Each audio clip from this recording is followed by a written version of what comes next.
hatimu, oh Tuhan. Ku datang ya Bapa dalam kerinduan, memandang keindahan-Mu. Ku berikan segalanya, semuanya yang ada. Ku ingin menyenangkan hatimu, oh Tuhan. Jadikan aku indah yang Kau pandang mulia, seturut karya-Mu di dalam hidupku. Ajarku berharap hanya kepadamu, taat dan setia kepadamu, Tuhan.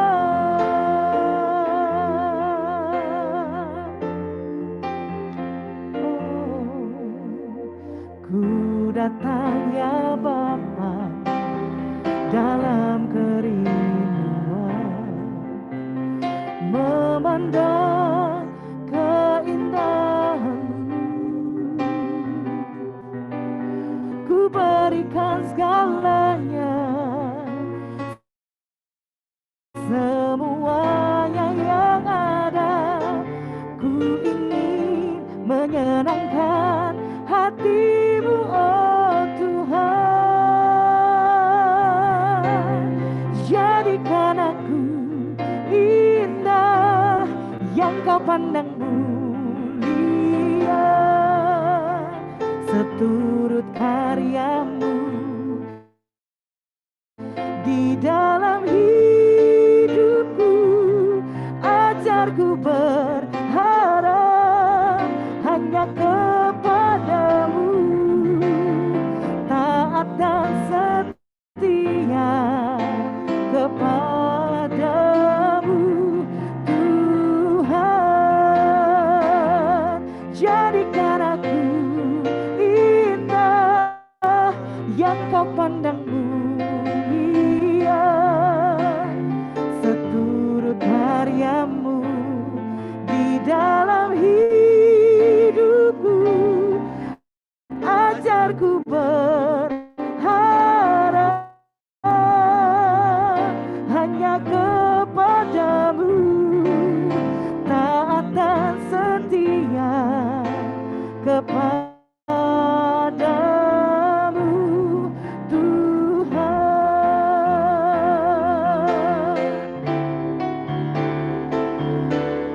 Jadikan aku indah yang Kau pandang mulia, seturut karya-Mu di dalam hidupku. Ajarku berharap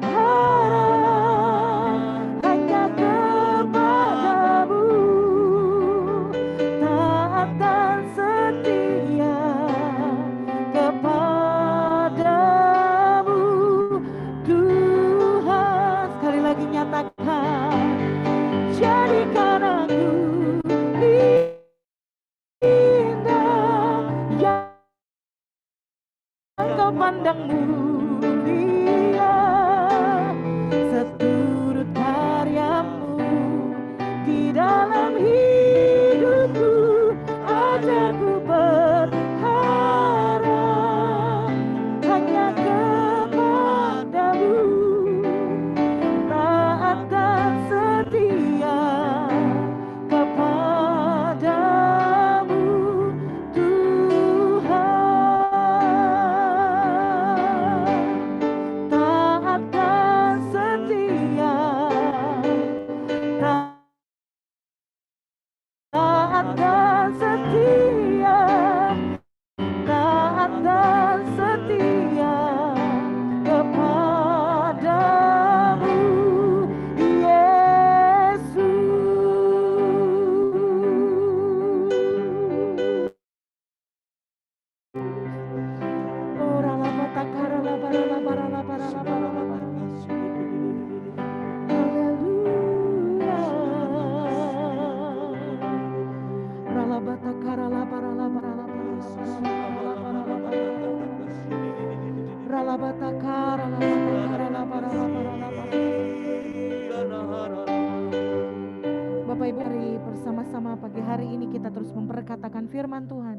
dalam Mazmur 91. Dalam lindungan Allah.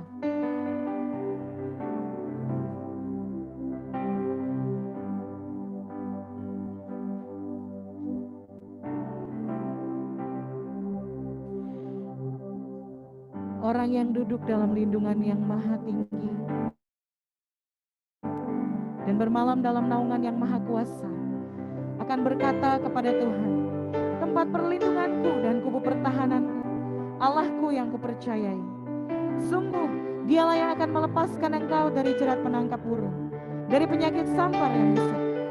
Dengan kepaknya ia akan melindungi engkau, di bawah sayapnya engkau akan berlindung. Kesetiaannya ialah perisai dan pagar tembok. Engkau tahu takut terhadap kedahsyatan malam, terhadap panah yang terbang di waktu siang, terhadap penyakit sampar yang berjalan di dalam gelap, terhadap penyakit menular yang mengamuk di waktu petang. Walau 1000 orang rebah di sisimu dan 10.000 di sebelah kananmu, tetapi itu tidak akan menimpamu. Engkau hanya menontonnya dengan matamu sendiri dan melihat pembalasan terhadap orang-orang fasik. Sebab Tuhan ialah tempat perlindunganmu, yang maha tinggi telah kau buat tempat perteduhanmu. Malapetaka tidak akan menimpa kamu, dan tulah tidak akan mendekat kepada kemahmu. Sebab malaikat-malaikatnya akan diperintahkannya kepadamu untuk menjaga engkau di segala jalanmu. Mereka akan menatang engkau di atas tangannya, supaya kakimu jangan terantuk kepada batu. Singa dan ular tedung akan kau langkahi, engkau akan menginjak anak singa dan ular naga. Sungguh hatinya melekat kepadaku, maka aku akan meluputkannya. Aku akan membentenginya, sebab ia mengenal namaku. Bila ia berseru kepadaku, aku akan menjawab. Aku akan menyertai dia dalam kesesakan. Aku akan meluputkannya dan memuliakannya. Dengan panjang umur akan kukenyangkan dia, dan akan kuperlihatkan kepadanya keselamatan daripadaku. Haleluya. Amin. Waktu selanjutnya kami serahkan kepada Bapak Gembala Rayo. Mari saudara yang dikasih Tuhan, sekali lagi kita berdoa. Bapa di surga, kami bersyukur untuk pagi hari ini, bersyukur untuk pertolongan-Mu Tuhan, sehingga segala permasalahan yang terjadi, masalah teknis, koneksi internet sudah bisa terselesaikan, dan kami bisa melakukan kembali acara renungan pagi ini. Kami berdoa biar kiranya Engkau terus memberkati dan menyertai acara renungan pagi ini, dari awal, pertengahan, hingga pada akhirnya, dan biarlah kiranya Engkau berbicara kepada kami semua umat-Mu. Urapi kami Tuhan, kami percaya dimanapun kami berada saat ini, Engkau hadir bersama-sama dengan kami. Urapi kami, berikan kami telinga untuk mendengar, hati untuk mengerti, dan biarlah kiranya Engkau menyingkapkan firman Tuhan kepada kami, supaya kami dapat mengerti dan melihat seperti apa yang Kau lihat. Kami berdoa Tuhan, percayakan firman-Mu kepadaku. Aku berdoa agar setiap firman yang disampaikan pada saat ini, tidak ada satupun yang jatuh dengan sia-sia, tidak ada yang diucapkan dengan sia-sia, dan semuanya bisa ditangkap oleh umat-Mu, menguatkan dan meneguhkan iman daripada umat-Mu. Aku serahkan dan dedikasikan waktu ini seluruhnya ke dalam tangan-Mu. Di dalam nama Tuhan Yesus kami mengucap syukur dan berdoa. Haleluya. Amin. Shalom saudara yang dikasih Tuhan, kalau saudara bisa mendengarkan suara saya, tolong lambaikan tangannya tinggi-tinggi. Puji Tuhan. Kita berdoa supaya semua sambungan internet semuanya lancar, tidak ada masalah lagi. Saudara, memang dari kemarin banyak sekali kendala dalam persiapan saya, dalam persiapan materi, banyak sekali. Sampai tadi pagi pun waktu saya kembali mereview apa yang saya harus sampaikan pagi hari ini, masih juga ada kendala. Jadi saya nggak heran kalau tadi di menara doa kita ada kendala di sambungan internet, saudara ya. Memang kalau ada sesuatu yang penting yang mau disampaikan, seringkali terjadi hal-hal seperti ini ya. Seringkali kita bilang ini serangan, tetapi kita percaya bahwa Tuhan ada beserta dengan kita, dan kita percaya bahwa Tuhan pasti akan berbicara kepada kita. Nah, saudara yang dikasih Tuhan, pagi hari ini kita akan berbicara tentang rapture, saudara ya, tentang pengangkatan ya. Nah, ini adalah salah satu topik yang seringkali diminati atau perlu untuk dijelaskan kepada jemaat tentang pengangkatan ini. Nah, apa itu pengangkatan? Apa itu rapture, saudara? Alkitab mengatakan bahwa rapture adalah sebuah kejadian di mana Tuhan Yesus akan datang di awan-awan untuk menjemput orang-orang percaya yang masih hidup dan yang telah mati di dalam Kristus. Ya, jadi orang-orang Kristen, orang-orang yang mati di dalam Kristus dan orang-orang yang percaya yang masih hidup nanti akan dijemput oleh Tuhan ketika Dia datang di awan-awan. Nah, untuk itu kita akan melihat di dalam kitab 1 Tesalonika 4 ayat 13 sampai dengan ayat yang ke-17 ya. Karena di sana Rasul Paulus menulis tentang pengangkatan, tentang rapture ini dengan cukup detail ya. Ayat yang ke-13 dikatakan begini, selanjutnya kami tidak mau saudara-saudara bahwa kamu tidak mengetahui tentang mereka yang meninggal, supaya kamu jangan berduka cita seperti orang-orang lain yang tidak mempunyai pengharapan. Ya, ayat ini seringkali kita baca dan kemudian kita renungkan di dalam ibadah-ibadah penghiburan biasanya. Tapi pagi hari ini kita akan gali ayat ini. Di ayat yang ke-14 dikatakan begini. Karena jikalau kita semua percaya bahwa Yesus telah mati, tetapi bukan hanya mati, dia telah bangkit juga. Maka kita juga percaya bahwa mereka yang telah meninggal di dalam Yesus akan dikumpulkan Allah bersama-sama dengan dia. Dia itu adalah Yesus. Ayat ke-15. Ini kami katakan kepadamu dengan firman Tuhan, kita yang hidup, yang masih tinggal sampai kedatangan Tuhan, sekali-kali tidak akan mendahului mereka yang telah meninggal. Sebab pada waktu tanda diberi, yaitu pada waktu penghulu malaikat berseru dan sangkakala Allah berbunyi, maka Tuhan sendiri akan turun dari sorga dan mereka yang mati dalam Kristus akan lebih dahulu bangkit. Sesudah itu kita yang hidup, yang masih tinggal, akan diangkat bersama-sama dengan mereka dalam awan menyongsong Tuhan di angkasa. Demikianlah kita akan selama-lamanya bersama-sama dengan Tuhan. Saudara yang dikasihi Tuhan, kalau kita lihat ayat ini, apa yang ditulis oleh Rasul Paulus tentang rapture itu sangat jelas sekali. Di ayat yang ke-16 dan ayat yang ke-17, Rasul Paulus itu menuliskan dengan begitu rinci kira-kira nanti apa yang akan terjadi ketika rapture itu terjadi, saudara. Dikatakan di sana yang pertama-tama, kalau nanti Tuhan Yesus datang untuk mengangkat kita, yang akan muncul adalah tanda. Ya, akan ada tanda. Tandanya apa? Dikatakan oleh Rasul Paulus, nanti kalau kita ngalamin rapture, akan ada suara seruan malaikat penghulu. Ada suara yang keras yang akan berseru. Dan kita, orang-orang pilihan Tuhan, orang-orang yang akan terangkat, kita semua akan mendengar suara seruan malaikat itu. Ya, orang-orang yang akan mengalami rapture, yang akan diangkat, kita akan mendengar suara seruan malaikat itu. Tetapi bukan hanya suara malaikat saja yang akan kita dengar, tetapi juga akan ada sangkakala Allah yang berbunyi yang akan kita dengar. Nah, setelah tanda seruan itu, setelah kita dengar ada seruan penghulu malaikat dan juga ada suara sangkakala Allah yang berbunyi, maka dikatakan Tuhan akan turun dari surga. Di ayat yang ke-17 dikatakan bahwa kita semua nanti akan terangkat. Yang mati mereka akan dibangkitkan. Lalu kita yang masih hidup, kita akan terangkat bertemu dengan Tuhan di angkasa. Artinya, pada waktu Tuhan turun dari sorga, dia nggak nyampe memijakkan kakinya di atas bumi. Tuhan akan turun di atas awan-awan, lalu kemudian kita akan berkumpul bersama-sama menyongsong dia di atas awan-awan. Jadi, apa yang Rasul Paulus katakan nanti ketika rapture itu terjadi, saatnya tiba, maka yang pertama kita akan mendengar tanda seruan penghulu malaikat. Yang kedua kita akan mendengar suara sangkakala Allah berbunyi. Lalu yang ketiga, semua orang akan melihat Tuhan turun di atas awan-awan.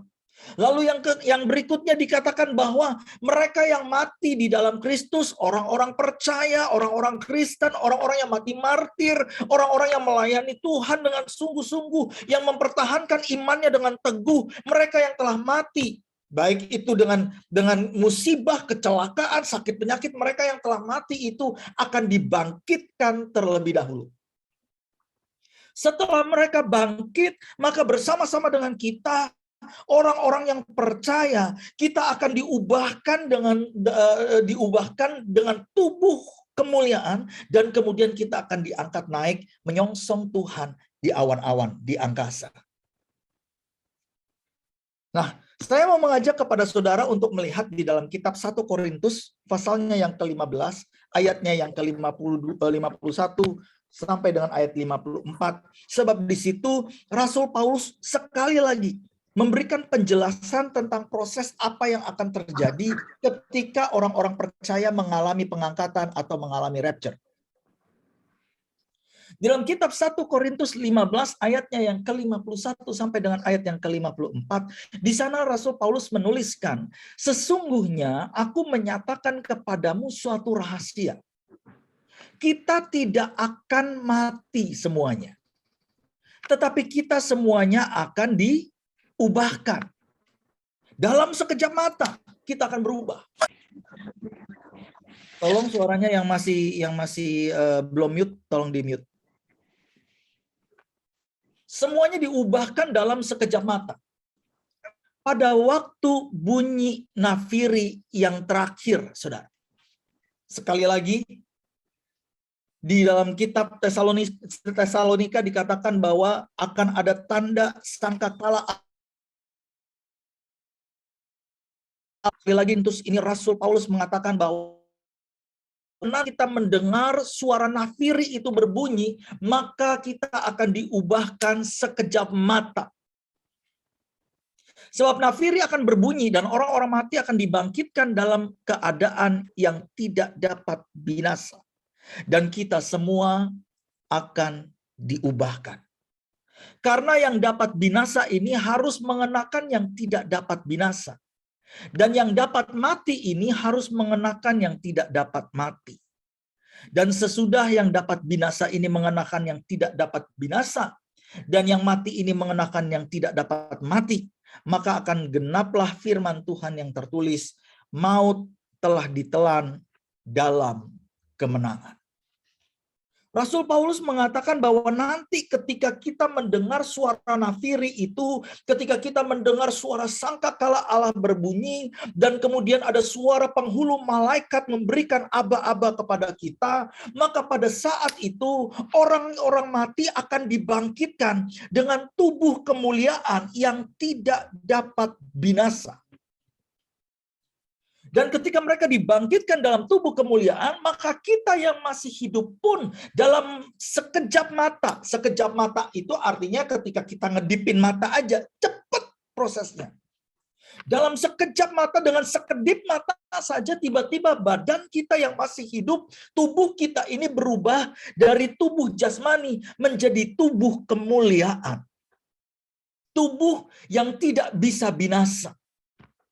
Dan kemudian dikatakan saat itu kita akan dikumpulkan bersama-sama dengan Allah. Nah saudara, ini penting untuk kita ketahui. Supaya tentang atau kita pelajari tentang rapture atau pengangkatan. Nah mungkin ada di antara kita yang berkata begini, Pak, tapi dua ayat yang tadi kita lihat adalah dua ayat yang ditulis oleh Rasul Paulus. Jadi mungkin saja itu cuma teorinya Paulus. Beberapa hari ini kita belajar bahwa perkataan Yesus adalah perkataan yang mutlak, yang tidak bisa disangkal. Oleh sebab itu, Pak, apakah Tuhan Yesus juga mengatakan hal yang sama seperti yang dikatakan oleh Rasul Paulus? Ya. Nanti kita akan tunjukkan kepada saudara. Tetapi saya mau katakan kepada saudara, karena yang kita pelajari di renungan pagi ini adalah tentang akhir zaman. Maka kita akan bolak-balik melihat banyak ayat untuk belajar bersama-sama. Saya tahu bahwa di pagi hari kita harus bongkar ayat, kemudian ngelihat ayat, belajar ini dan itu bukan sesuatu yang mudah. Tetapi saya sungguh-sungguh berdoa bahwa materi yang disampaikan ini bisa membukakan mata kita semua sehingga kita membuat kita mengerti tentang akhir zaman, dan hari ini kita akan belajar tentang rapture ini. Nah, kita akan melihat apa yang Tuhan Yesus katakan tentang pengangkatan atau tentang rapture.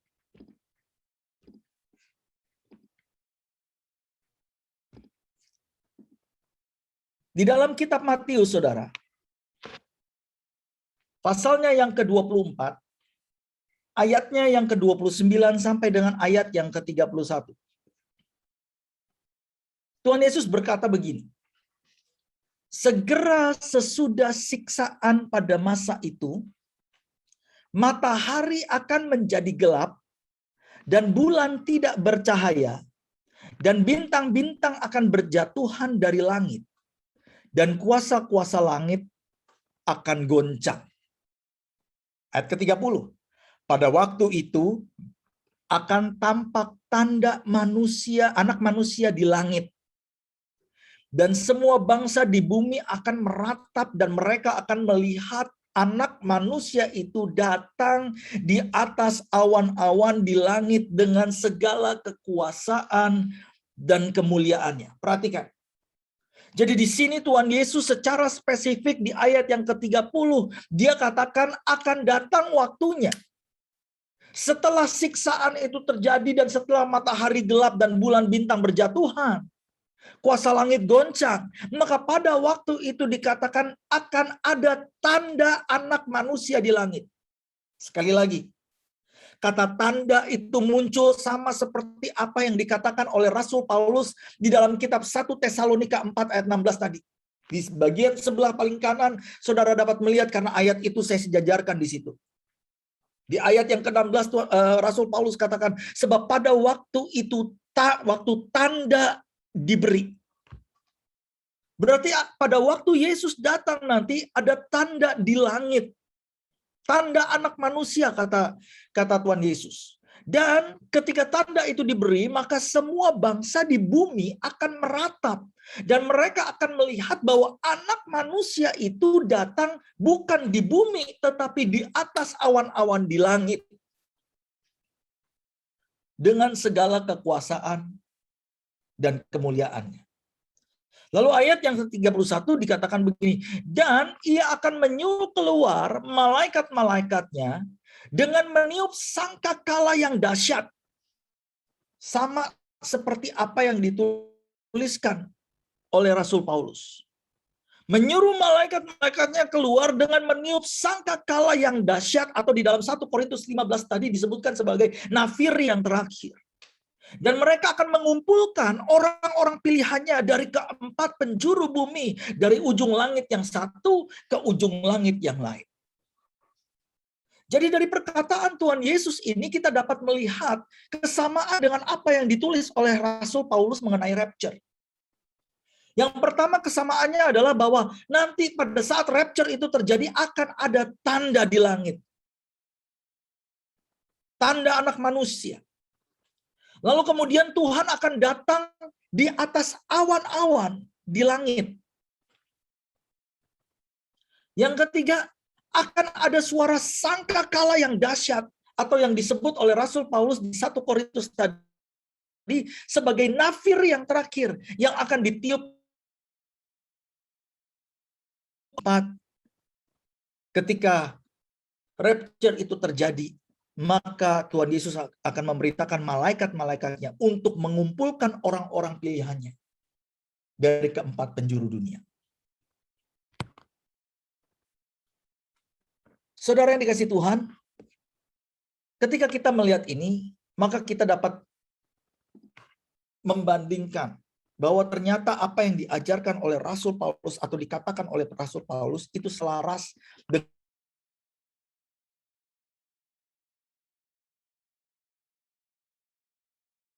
akan bahwa proses ketika pengangkatan itu terjadi akan ada tanda di langit, suara penghulu malaikat, ada suara sangkakala yang berbunyi, dan saudara dan saya orang-orang yang terpilih yang akan terangkat, kita akan mendengar suara itu. Lalu kemudian kita akan menyaksikan bagaimana Tuhan turun di atas awan-awan, seluruh dunia akan melihat itu. Dan kemudian orang-orang mati akan dibangkitkan, mereka yang di dalam Tuhan akan dibangkitkan, tetapi yang tidak di dalam Tuhan mereka tidak akan bangkit. Hanya mereka yang di dalam Tuhan mereka akan dibangkitkan di dalam tubuh kemuliaan. Lalu kemudian dalam sekejap mata saudara dan saya akan diubahkan di dalam tubuh kemuliaan. Dan kemudian kita akan terangkat naik ke surga bersama-sama dengan Tuhan Yesus. Nah saudara, Saya nggak tahu kalau yang di film-film.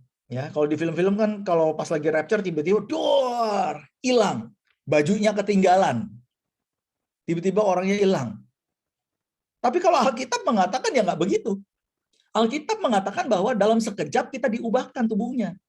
Pakaiannya saya nggak tahu apakah kita masih pakaian ini, tapi yang jelas adalah pakaiannya adalah pakaian kemuliaan. Mungkin pakaiannya beda dari yang kita pakai sekarang. Nggak seperti ini. Mungkin pakaiannya putih bersih, jubah putih bersih. Dan kita semua akan diangkat bersama-sama menyongsong Tuhan di awan-awan. Dan kemudian saat itu kita dikumpulkan dan dibawa ke surga bersama dengan Tuhan. Nah, apa yang akan terjadi di surga? Pada saat kita mengalami pengangkatan, yang terjadi adalah kita akan masuk dalam pernikahan anak domba. Jadi anak-anak Tuhan yang dipilih, anak-anak Tuhan yang sungguh-sungguh, yang menanti-nantikan kedatangan Tuhan, yang hidupnya sungguh-sungguh, bersama dengan mereka yang telah mati lebih dulu di dalam Tuhan, kita akan dikumpulkan masuk dalam pernikahan anak domba di surga. Sementara yang di bumi apa yang terjadi? Yang di bumi yang terjadi adalah masuk dalam masa kesukaran yang besar. Tapi sebelum kita masuk ke situ, kita akan mencoba untuk menjawab dulu pertanyaannya, saudara. Ya, menjawab dulu pertanyaannya. Kapan rapture itu akan terjadi? Ya, karena ini pertanyaan yang dinanti-nanti gitu. Ada banyak orang bertanya-tanya, kapan Pak rapture itu? Kapan Pak rapture itu? Saya katakan kemarin, kita seringkali berfokuskan kepada bertanya, kapan waktu itu? Kapan waktu itu? Tetapi kita lupa untuk bersiap-siap. Padahal Tuhan mengingatkan kita untuk selalu siap siaga. Entah waktunya sudah sangat amat dekat, misalnya nanti siang, entar malam atau besok, atau waktunya masih bulan depan atau tahun depan atau 10-20 tahun lagi, yang penting saudara dan saya diminta oleh Tuhan untuk selalu siap siaga dan berjaga-jaga. Nah, saudara, untuk menjawab tentang kapan terjadinya rapture ini, ada banyak pandangan-pandangan yang berbeda-beda.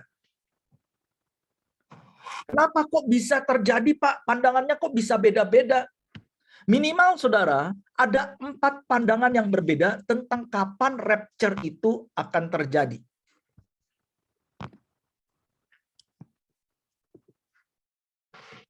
Kemarin kita sempat lihat diagram ini, denah ini, ya. Dijelaskan bahwa ini adalah peta sederhana daripada peta zaman, ya. Di dalam peta ini saudara bisa melihat bahwa pada zaman perjanjian lama atau Old Testament itu disebut sebagai zaman Israel, ya. Karena mata Tuhan tertuju kepada bangsa Israel, kepada perjanjiannya dengan Abraham, Ishak dan Yakub dan keturunan Abraham, Ishak dan Yakub. Janji-janji tentang Mesias, janji-janji tentang pertolongan Tuhan, tentang berkat, dan lain sebagainya itu diberikan kepada bangsa Israel di zaman perjanjian lama. Kitab Taurat itu diberikan di zaman perjanjian lama. Jadi perjanjian lama itu berbicara tentang masa Israel. Sampai kepada zaman ketika Tuhan Yesus datang ke dunia. Dan Tuhan Yesus mati, disalibkan, bangkit, dan naik ke surga. Dari semenjak Tuhan Yesus mati, bangkit, dan naik ke surga, maka sampai hari ini kita masuk kepada satu zaman yang disebut sebagai zaman gereja. Karena mata Tuhan tertuju kepada gereja. Bukan hanya kepada orang Yahudi, bukan hanya kepada orang Israel, tetapi yang disebut gereja adalah mereka yang percaya kepada Tuhan, mau Yahudi maupun non-Yahudi. Maka saat ini kita melihat bagaimana mata Tuhan sedang tertuju kepada gerejanya, sedang mempersiapkan gerejanya untuk menjadi mempelai yang tidak bercacat celah. Rasul Paulus berkata bahwa kita diselamatkan, orang-orang non-Yahudi diselamatkan, supaya bisa membuat orang-orang Yahudi itu cemburu. Sebab ketika mereka cemburu, mungkin saja mereka juga akan percaya kepada apa yang kita percaya, yaitu Yesus Kristus adalah Mesias. Nah, itu sebabnya kenapa sehari-hari ini, zaman ini adalah kita ada di dalam zaman gereja. Tetapi nanti ada satu masa yang disebut sebagai masa kesusahan besar. Besok kita akan bicara tentang masa kesusahan besar. Ya, hari ini kita bicara tentang rapture dulu. Ya. Besok kita akan bicara tentang masa kesukaran besar, tentang antikristus, dan juga tentang nabi palsu. Nanti ketika masuk dalam masa kesukaran besar, maka dipercaya bahwa gereja akan diangkat, masuk ke dalam rapture. Diangkat oleh Tuhan dari dunia ini, dari bumi ini, masuk ke surga, dan di surga kita akan masuk dalam pernikahan anak domba. Jadi sementara nanti bumi akan mengalami kesusahan yang besar, gereja bersama-sama dengan Tuhan di surga kita masuk dalam pernikahan anak domba. Nah, mengenai kapan waktu rapture itu akan terjadi, ada 4 pandangan yang berbeda. Ya, di hari yang pertama saya sudah secara singkat berbicara tentang ini. Tapi hari ini saya mau menjelaskan lebih rinci lagi kepada saudara. Pertanyaannya, Pak, kenapa bisa ada banyak tafsiran yang berbeda-beda? Kenapa bisa ada 4 pandangan yang berbeda-beda? Pandangan yang pertama adalah pandangan pre-tribulation, yang mempercayai bahwa pengangkatan itu terjadi sebelum masa kesukaran besar terjadi. Jadi sebelum terjadi penyiksaan, aniaya, malapetaka, goncangan, sakit penyakit, dan perang, dan lain sebagainya, gereja udah diangkat dulu sehingga tidak mengalami masa kesukaran besar. Pandangan yang pertama ini bisa terjadi karena ada orang-orang yang meneliti kitab Wahyu. Dan mereka melihat bahwa setelah Wahyu pasal keempat, ya, jadi mulai dari Wahyu pasal kelima sampai akhir daripada kitab Wahyu, kata gereja itu sudah tidak ditulis lagi. Nggak muncul lagi di kitab Wahyu. Jadi bagi orang-orang yang memiliki pandangan pre-tribulation, mereka melihat bahwa, dan mereka mempercayai bahwa karena gereja tidak ditulis lagi, kata gereja tidak tertulis dalam kitab Wahyu 5 dan seterusnya, maka kemungkinan gereja sudah diangkat ke surga bersama-sama dengan Tuhan. Itu pandangan yang pertama. Pandangan yang kedua adalah gereja diangkat di tengah-tengah masa kesukaran. Jadi di tengah-tengah 7 tahun masa kesukaran itu di somewhere in the middle, ya, di mana di tengah-tengahnya ini ada banyak orang berkata mungkin di 3,5 tahun itu gereja diangkat, ya. Sebab mereka mempercayai bahwa 3,5 tahun pertama dari masa kesusahan ini, antikris akan membuat perjanjian dan berperilaku sepertinya dia baik. Masa kesukaran atau masa aniaya itu tidak akan menjadi terlalu berat seperti di masa 3,5 tahun yang kedua. Maka ada banyak orang yang berkata sebelum masuk dalam masa kesukaran yang kedua ini, gereja udah diangkat di tengah-tengah. Itu yang percaya kepada mid-tribulation. Ada kelompok yang ketiga yang percaya bahwa rapture itu akan terjadi sebelum cawan murka Allah. Kalau saudara baca di dalam kitab Wahyu, maka saudara akan menemukan setelah sangkakala ke-7 itu ditiup, maka cawan murka Allah itu dicurahkan. Maka mereka menamakan diri kelompok mereka sebagai orang-orang yang percaya bahwa rapture akan terjadi sebelum murka Allah dicurahkan atas dunia. Ya. Mereka melihat bahwa kalimat yang tadi Rasul Paulus katakan, ketika nafiri terakhir ditiup, ya, ketika nafiri terakhir itu ditiup, maka kita akan diubahkan dalam sekejap mata. Maka nafiri terakhir itu diterjemahkan sebagai sangkakala yang ke-7 di kitab Wahyu. Mereka percaya setelah sangkakala yang ke-7, sebelum cawan murka Tuhan dicurahkan, maka kita akan diangkat. Yang keempat adalah golongan orang yang percaya bahwa rapture itu akan terjadi pada saat kesusahan besar itu berakhir. Selesai.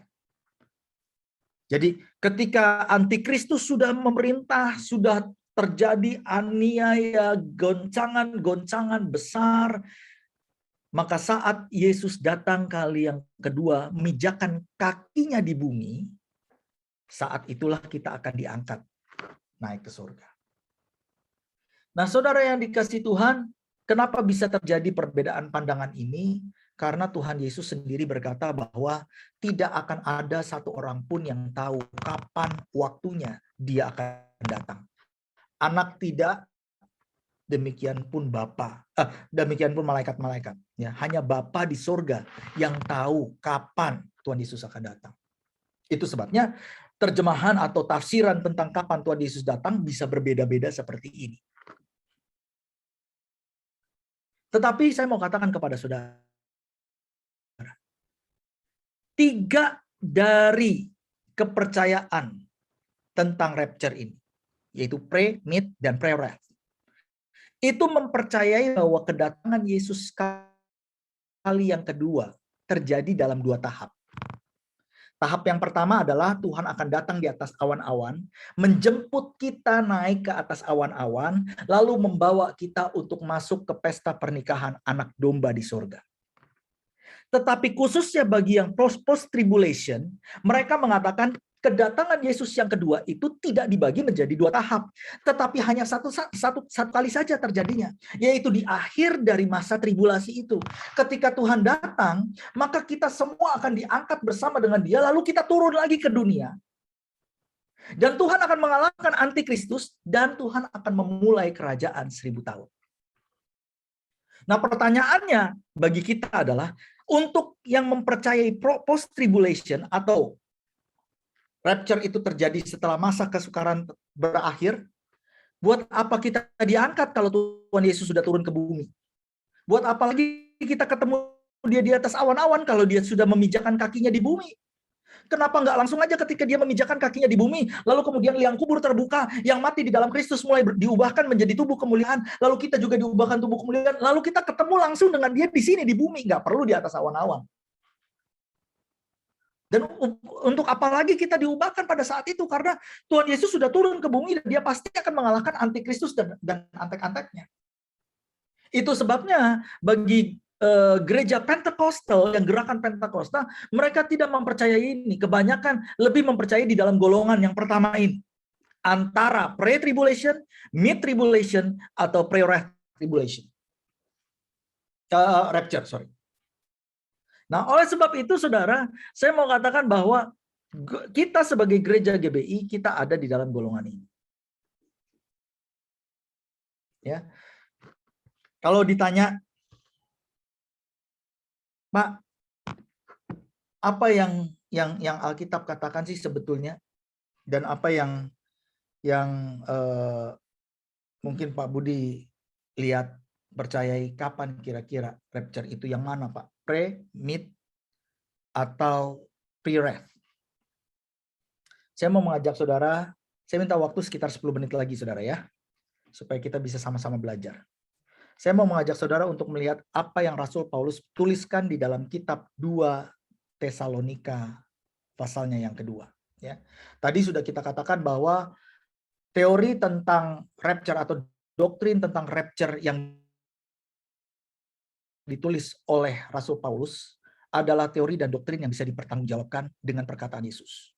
Maka kita akan melihat di dalam kitab 2 Tesalonika 2 apa yang Rasul Paulus tulis tentang kapan rapture itu akan terjadi.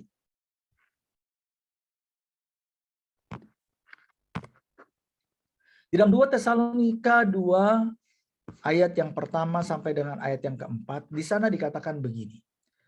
Tentang kedatangan Tuhan kita Yesus Kristus, ya, ini Rasul Paulus yang nulis. Karena kita mempercayai berarti kita perlu membedakan antara kedatangan Tuhan di atas awan-awan dengan kedatangan Tuhan ketika Dia memijakkan kakinya di bumi untuk berperang melawan antikristus. Maka kita perlu pertanyakan, ayat yang ditulis oleh Rasul Paulus di 2 Tesalonika 2 ayat pertama ini tentang kedatangan Tuhan, ini sedang berbicara tentang Dia datang di awan-awan untuk mengumpulkan kita bareng-bareng, atau dia datang ke bumi untuk mengalahkan si antikris. Nah, kalimat yang ditulis oleh Rasul Paulus di sana adalah tentang kennya kita dengan dia. Artinya, Rasul Paulus di sini sedang berbicara bukan tentang kedatangan Tuhan untuk menghancurkan antikris dan memerintah 1000 tahun.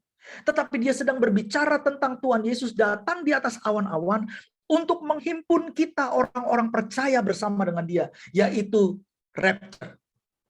Jadi dia bilang, tentang kedatangan Tuhan kita Yesus dan terhimpunnya kita dengan dia, kami minta kepadamu saudara-saudara, supaya kamu jangan lekas bingung dan gelisah. Saudara lihat, bahwa ternyata kebingungan dan kegelisahan tentang rapture itu sudah terjadi dari zaman Rasul Paulus. Jadi kalau sekarang terjadi banyak kebingungan dan kegelisahan, itu bukan sesuatu yang baru, saudara. Lalu kalimat berikutnya Rasul Paulus tuliskan begini, baik oleh ilham roh maupun oleh pemberitaan atau surat yang dikatakan dari kami. Seolah-olah hari Tuhan itu telah tiba. Hari Tuhan apa yang dimaksud di sini? Yang dimaksud hari Tuhan di sini adalah yang dikatakan di ayat yang pertama, yaitu tentang rapture. Seolah-olah rapture itu telah tiba. Ayat ketiga, janganlah kamu memberi dirimu disesatkan orang dengan cara yang bagaimanapun juga. Sebab sebelum hari itu, sebelum rapture itu terjadi, dikatakan haruslah datang dahulu murtad.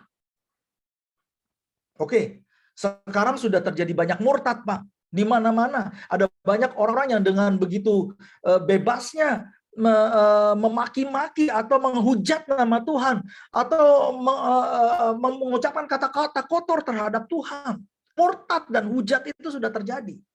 Tetapi kalimat berikutnya dikatakan begini, dan haruslah dinyatakan dahulu manusia durhaka yang harus binasa. Siapa manusia durhaka yang harus binasa itu? Yaitu lawan yang meninggikan diri di atas segala yang disebut atau yang disembah sebagai Allah. Jadi siapa lawan yang meninggikan diri yang dimaksud di sini? Di atas segala yang disebut dan disembah sebagai Allah. Yaitu dia yang duduk di bait Allah dan mau menyatakan diri sebagai Allah. Yaitu antikris.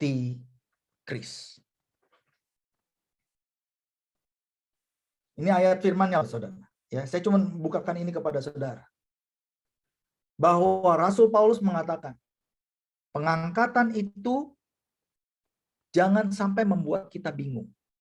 Teori apapun, pandangan apapun, jangan membuat kita gelisah. Sebab sebelum hari itu datang, maka harus terjadi murtad. Dan murtad sudah terjadi. Tetapi manusia durhaka belum dinyatakan. Di sana dikatakan manusia durhaka itu harus dinyatakan dulu. Yaitu lawan yang meninggikan diri yang disebut sebagai Allah. Bahkan ia akan duduk di bait Allah. Artinya bait Allah pada waktu dia duduk di situ, dia meninggikan diri. Bait Allah itu harus dibangun dulu. Karena sekarang bait Allah tidak ada, belum ada. Dan dia akan menyatakan diri sebagai Allah. Pak, berarti apa yang Rasul Paulus katakan bahwa pengangkatan itu terjadi setelah Antikristus muncul. Menurut kata kalimat ini ya. Tapi apa kata Yesus? Lihat di dalam Matius 24 ayat 29 dan 30. Di sana dikatakan segera sesudah siksaan pada masa itu. Ini Yesus yang ngomong. Segera sesudah siksaan pada masa itu. Matahari akan menjadi gelap, bulan tidak bercahaya, dan bintang-bintang akan berjatuhan dari langit, dan kuasa-kuasa langit akan goncang. Pada waktu itu akan tampak tanda manusia di langit, dan semua bangsa di bumi akan meratap, dan mereka akan melihat anak manusia itu datang di atas awan-awan di langit dengan segala kekuasaan dan kemuliaannya. Ini perkataan Tuhan Yesus. Dia katakan bahwa tanda anak manusia di langit itu akan kelihatan dan anak manusia akan datang di atas awan-awan di langit sesudah siksaan pada masa itu. Ketika matahari mulai menjadi gelap, bulan tidak bercahaya, bintang-bintang berjatuhan dari langit dan kuasa langit akan digoncang. Kapan matahari akan menjadi gelap? Kapan bulan tidak bercahaya? Kapan bintang-bintang akan jatuh dan kuasa langit akan goncang? Yaitu ketika Matra yang ke-6 dibuka di kitab Wahyu. Karena dikatakan di dalam kitab Wahyu, pasalnya yang ke-6, ketika Matra yang ke-6 itu dibuka, maka matahari akan menjadi gelap. Bulan akan menjadi merah seperti darah. Dan bintang-bintang akan berjatuhan dari langit. Dan langit itu akan digulung. Goncangan terjadi di langit. Dan pada waktu itu, tanda anak manusia di langit akan nampak. Dan anak manusia akan datang di atas awan-awan di langit. Ini perkataan Tuhan Yesus, saudara. Yang kita katakan bahwa perkataan Tuhan Yesus adalah hakiki, sesuatu yang tidak bisa dibantah kebenarannya. Lalu Wahyu pasal 14 mengatakan begini. Ayat 14 sampai 16. Nanti saudara selesai saya sharing ini, tolong kalau saudara mau melihat, saudara bisa buka kembali ayat-ayatnya dan saudara bisa baca. Ya. Wahyu 14 ayat 14 dikatakan begini. Dan aku melihat sesungguhnya ada suatu awan putih. Wahyu ke-14 nih. Ditulis oleh Yohanes. Dia melihat ada satu awan putih dan di atas awan itu duduk seorang seperti anak manusia dengan sebuah mahkota emas di atas kepalanya dan sebilah sabit tajam di tangannya. Kalau dikatakan bahwa anak manusia itu duduk di atas awan, anak manusia adalah Tuhan Yesus, duduk di atas awan, dia pakai mahkota emas di kepalanya, lalu di tangannya memegang sabit. Ini kira-kira berbicara tentang apa ya? Karena ayat selanjutnya dikatakan begini, maka pada waktu itu keluarlah seorang malaikat dari bait suci. Dan ia berseru dengan suara nyaring. Sama nggak kira-kira saudara dengan apa yang ditulis oleh Rasul Paulus, bahwa nanti kalau Tuhan Yesus datang di atas awan-awan, ketika rapture itu terjadi, akan ada tanda di surga, suara yang keras dari penghulu malaikat. Jangan-jangan yang dimaksud oleh Rasul Paulus adalah ini. Ketika malaikat yang dilihat oleh Rasul Yohanes itu keluar dari bait suci yang di sorga, lalu kemudian malaikat itu dengan suara nyaring berseru kepada dia yang duduk di atas awan itu. Lalu malaikat itu berkata, ayunkanlah sabitmu itu dan tuailah. Karena sudah tiba saatnya untuk menuai. Sebab tuaian di bumi sudah masak. Dan ia yang duduk di atas awan itu mengayunkan sabitnya ke atas bumi. Dan bumi itu dituailah. Mungkinkah Wahyu 14 ini berbicara tentang rapture yang dilihat oleh Rasul Yohanes? Sebab ada begitu banyak kesamaan dan kemiripan yang ditulis di dalam kitab Wahyu ini dengan apa yang dikatakan oleh Tuhan Yesus dan apa yang dituliskan oleh Rasul Paulus. Dan kalau saudara melihat urutan rentetan tulisan dari apa yang ditulis oleh Rasul Yohanes di dalam kitab Wahyu, maka kita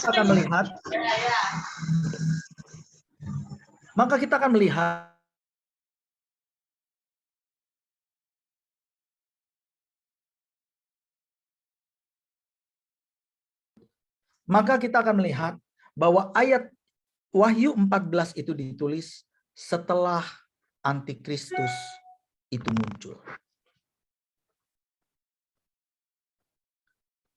Waduh Pak, kalau begitu ngeri dong. Antikristus muncul dulu baru kita diangkat. Saudara, saya mau katakan bahwa pengangkatan kita oleh Tuhan justru untuk meluputkan kita dari hukuman dan murka yang besar.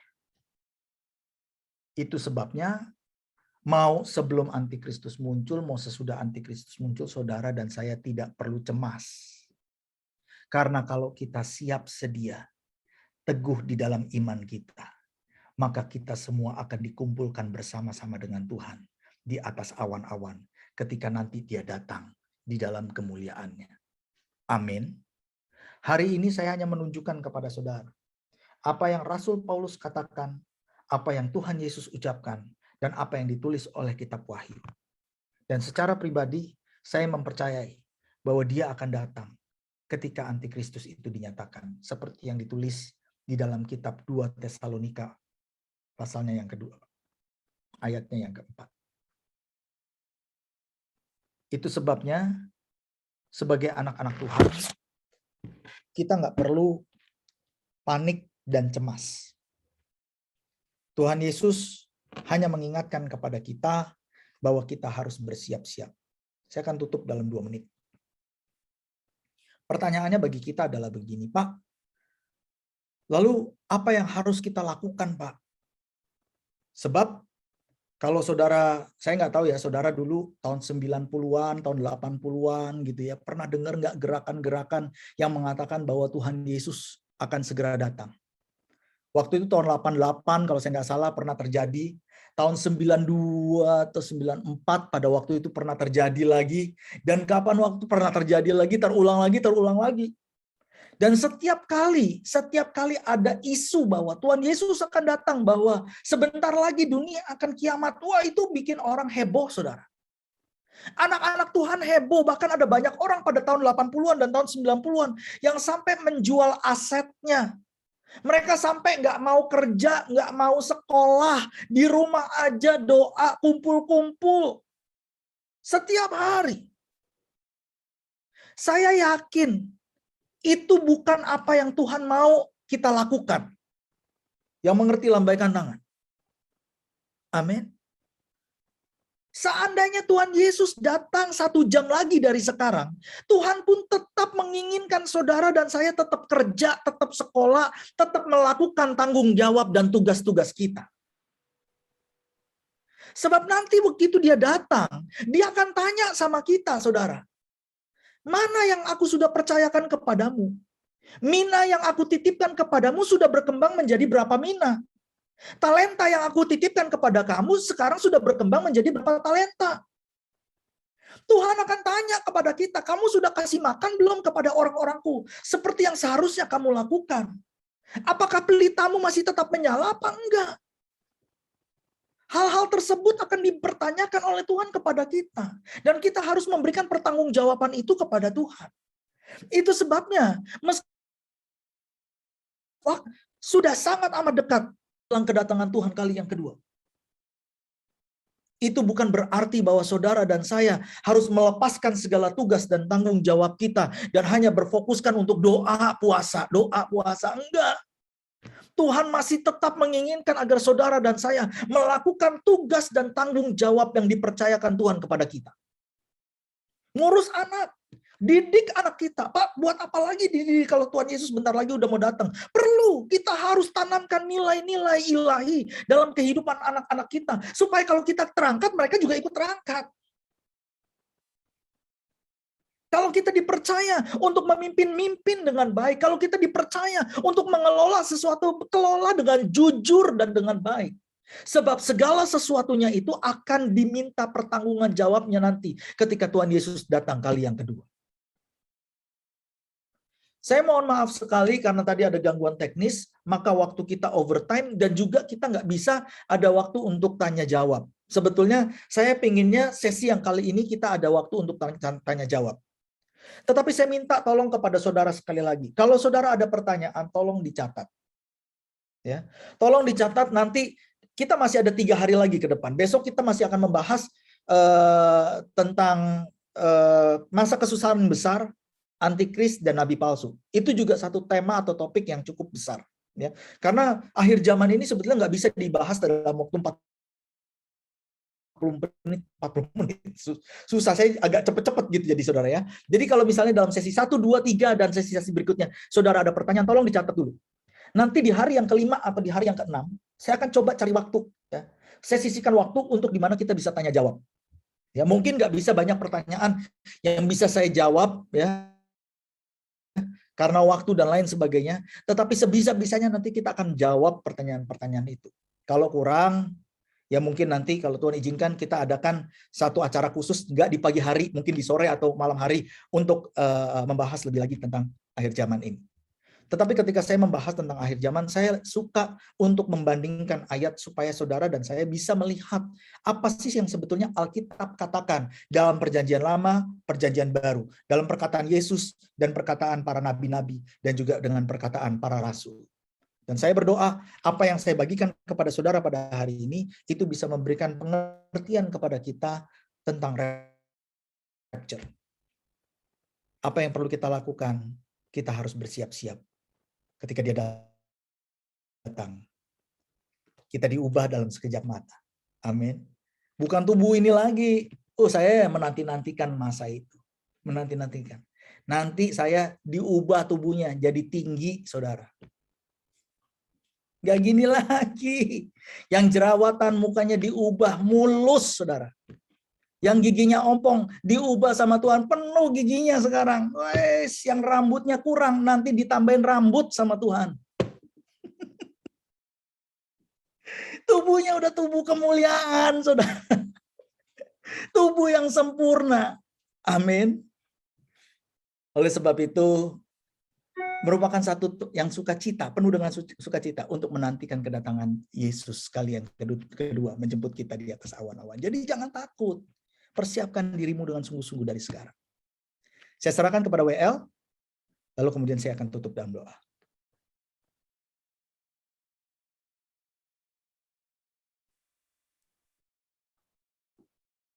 Mari Bapak Ibu kita sama-sama mendeklarasikan yang dimaksud dengan Pentakosta ketiga. Pentakosta ketiga adalah pencurahan Roh Kudus yang dahsyat di zaman ini, melebihi yang terjadi di Asus Sastri. Pentakosta ketiga akan mengakibatkan penuaian jiwa yang terbesar dan yang terakhir sebelum Tuhan Yesus datang kembali. Pentakosta ketiga akan membangkitkan generasi Yeremia, yaitu anak-anak muda yang dipenuhi Roh Kudus, cinta mati-matian kepada Tuhan Yesus, tidak kompromi terhadap dosa, dan akan bergerak untuk memenangkan jiwa. Pentakosta ketiga lahir di Indonesia dan bergerak ke bangsa-bangsa. Gerakan ini dari timur ke barat dan akan kembali ke Yerusalem. Pentakosta ketiga akan memberikan kuasa untuk menyelesaikan amanat agung, dan setelah itu Tuhan Yesus datang kembali. Haleluya. Mari kita angkat tangan kita dan kita buka hati kita arahkan kepada Tuhan. Bapa, hamba-Mu mengucap syukur untuk sesi di hari yang ketiga ini, bersyukur untuk kebaikan dan anugerah Tuhan, karena Engkau menyertai kami dan Engkau telah banyak mengajar dan berbicara kepada kami. Oleh sebab itu, pagi hari ini hamba-Mu berdoa biar kiranya Engkau memberkati senantiasa umat-Mu dengan berkat yang berlimpah-limpah. Biarlah pada hari ini dalam hati umat-Mu selalu ada damai, sejahtera, dan sukacita. Dan biarlah Roh Kudus mengurapi, melingkupi, dan memberkati kami. Tuntun langkah-langkah kami, lindungi, sertai kami. Terimalah berkat yang berlimpah-limpah dari Allah Bapa di surga, kasih karunia dalam anaknya yang tunggal Tuhan Yesus Kristus, dan persekutuan yang manis daripada Roh Kudus menyertai kita semua hari ini, bahkan sampai Maranatha Tuhan Yesus datang di atas awan-awan, menjemput kita bersama-sama dengan Dia masuk dalam pernikahan anak domba. Dalam nama Yesus, mari kita yang percaya bersama-sama katakan, amin. Tuhan Yesus Terima memberkati kasih Bapak Ibu. Terima kasih Pak Budi.